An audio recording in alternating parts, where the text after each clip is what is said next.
మనిషి విలువను పొందాలి అంటే దయను పొంది ఉండాలి. ఆ దయ కేవలము తనకి ఉపకారం చేసిన వాళ్ళకి తిరిగి ఉపకారం చేయడం దగ్గర ఆగిపోతే ఒక ఎత్తు, తనకి అపకారం చేసిన వాడికి కూడా ఉపకారం చెయ్యగలిగితే ఆ దయాగుణానికి హద్దు లేదు.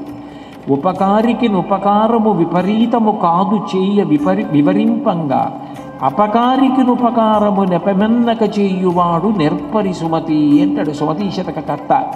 కథంచిదుపకారేణ కృతే నైకేన తుష్యతి నస్మరత్యపకారణం శతమప్యాత్మవత్తయ అంటారు రామాయణంలో రాముడి గురించి చెప్తూ.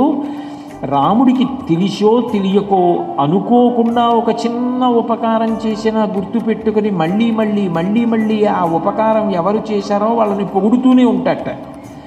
కావాలని అపకారం చేసినా కూడా ఎప్పుడు వాళ్ళ పేరు ఎత్తడం కానీ, వాళ్ళ మీద కోపం పెట్టుకోవడం కానీ, వాళ్ళు పాడవ్వాలని కోరడం కానీ ఎన్నడూ రాముడు చెయ్యట. అందరి పట్ల ప్రేమతో ఉంటాడు. వారు కూడా దోషం తెలుసుకొని నాకు మిత్రులు కావాలి, మేమందరం కలిసి చెయ్యి పట్టుకుని ప్రస్థానం చెయ్యాలి తప్ప నేను ఎవ్వరు పాడవ్వాలని కోరుకోనని చేసిన దోషాలు కూడా మరిచిపోయే లక్షణం ఉన్నవాడు రామచంద్రమూర్తి. దయ అన్న గుణం అంత గొప్ప గుణం. అందుకే మనిషి జీవితంలో తప్పకుండా పొంది తీరవలసినటువంటి గుణంగా చెప్పబడేది ఏది అంటే దయాగుణమే.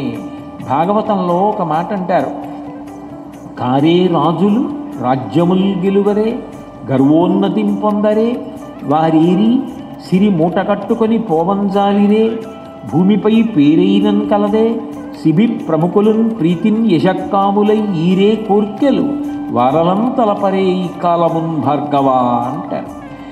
ఆ దయతో అవతలవాడి కష్టం చూసి చిలించిపోయిన మనసుతో ఉపకారం చేద్దామనుకున్నవాడు ఉన్నాడే, ఆయన కీర్తి ఈ భూమి మీద ఎంత కాలం ఉంటుందో అంతకాలం ఆయనకి స్వర్గలోక వాసమిస్తారు.